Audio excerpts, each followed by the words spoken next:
Hi guys, my name is JC and welcome back to my channel JC Reads. As you guys can see, I am filming from a completely different location today. I have finally decided to start filming in front of my bookshelf. So everyone meet my bookshelves and bookshelf meet everyone. I am still not used to filming here, but it's pretty nice to finally be able to film my videos in front of them since all of my books are practically what I talk about, so yeah. But anyway, today's video will be my September wrap up, and without further ado, let's just jump straight into it. So the first book that I read in the month of September was City of Ashes by Cassandra Clare. City of Ashes is the second book in the Mortal Instruments series. I rated City of Ashes 3.5 stars out of 5 on Goodreads, and I definitely found this book much more interesting than the first book, City of Bones. Unlike City of Bones, I found that this book was much more action-packed and the plot was more interesting, so I definitely did enjoy reading this more than the first one. I can say that I really did enjoy Cassandra Clare's writing. I found that her writing is really smooth flowing and easy to get into. City of Ashes has slowly opened my eyes to understand why so many people like this series. It did not exactly wow me yet, but it definitely got me excited to continue on with the rest of the books. So the next book that I read in the month of September was Everything by Nicola, Yoon. This book revolves around the life of Madeline, who is basically allergic to everything around her, so that means she cannot get out of her house. But then one day, a boy named Ollie and his family moves in next door, and when Ollie finds out about Madeline, he tries his best to reach out to her. They eventually become friends online and their relationship blooms from there. I highly enjoyed Everything. I gave this book a 4.5 star rating on Goodreads. This book was a really light and fun and easy to read contemporary YA, and that was exactly what I needed at that point of time when I read this book. I love reading from Madeline's perspective.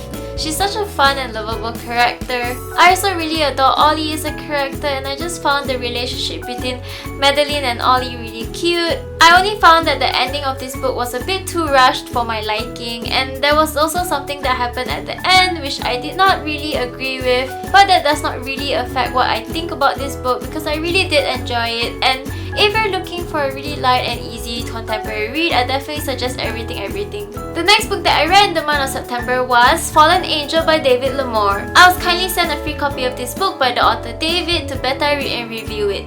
So Fallen Angel follows the life of Evelyn, who has just moved to the small town of Montana to live with her aunt and uncle after her parents' death. She hates living in Montana, so she forms a plan to move back to New York. But then along the way, she makes new friends and is unknowingly tied up in an ongoing battle between angels and demons. Now, I gave Fallen Angel a 3 out of 5 star rating on Goodreads. I actually filmed a short spoiler-free review of the book in which I talk about all my thoughts and opinions on Fallen Angel. So if you guys would like to check the video out, I'll leave the link to the video down below in the description box.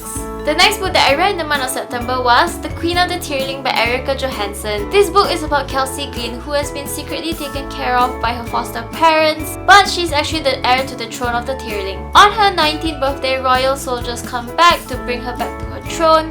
But the kingdom that Kelsey is about to inherit is one that is crooked, it is dangerous, and there are also many people out there who plan to kill her. The Queen of the Tearling definitely has to be my favorite book of September. This book is definitely not a fast-paced book. It actually moves at a pretty slow pace, and at first I found that draggy. But then I realized that the pacing of this book was perfect for the story that it was telling. All the details and information came in at the right time, and it just didn't feel rushed at all. I found that I could take my time to enjoy everything that was happening and fully indulge in every single scene of this book. I think what I loved the most about The Queen of the Tearling would be the characters. I found that every single character had depth to them, even the minor ones. This book definitely is heavy on the political aspect. There were a lot of serious matters going on here and there, and I appreciated how this book does not go light on the harsher details like sex and murder and crime and all of those stuff. In fact, I'm not actually sure this book can be considered as young adult. It definitely gave me Game of Thrones vibes, even though I've never watched Game of Thrones before. I can say that I'm still pretty confused with the historical aspect of this book, but I'm hoping that the future books in this series will clarify that. Like I said, Queen of the Tearling definitely had to be my favorite book of the month. And if you're a huge lover of high fantasy novels, I definitely recommend this book for you guys. The final book that I read in the month of September was 10 out of 10 by Meg Cabot. This is the 10th and final installment in the Princess Diaries series. Just a disclaimer, the only other book that I read in this series is actually the 8th book, and I don't know why I haven't read the rest of the books. I haven't even read the first one, but I did watch the first 2 Princess Diaries movies, if that counts. Anyway, this book was given to me as a gift, as well as the 8th book which I read like years ago, and I found that I really enjoyed that book. So when I got this book, I was just like, hey, I should read this again, because I remembered really loving the 8th book in the series. I also have to say that I really love Meg Cabot's books. I read so many of her books and all of them were such fun reads. This book was no exception. I gave this book 4 stars on Goodreads. I absolutely enjoy reading from Mia's point of view. She's so ridiculous and I find her diary entries just so funny. But reading this book now, I realized that her timing of her diary entries sometimes seems pretty unrealistic. Mia's diary entries are pretty long, and considering the situations that she's in, I don't think that's kind of possible. Overall, I found that this book was a really nice conclusion to the series, and I'm just really happy that I picked it up.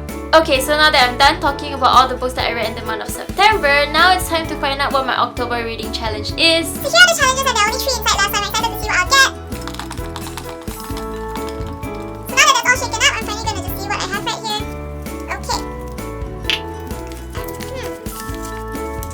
Okay. So the challenge for this month is listen to an audiobook.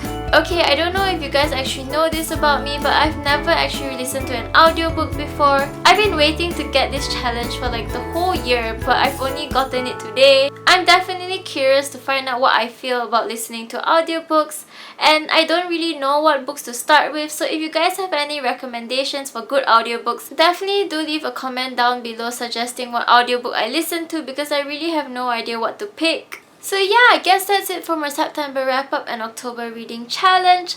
Thanks for watching guys. I'll see you guys next time. Bye!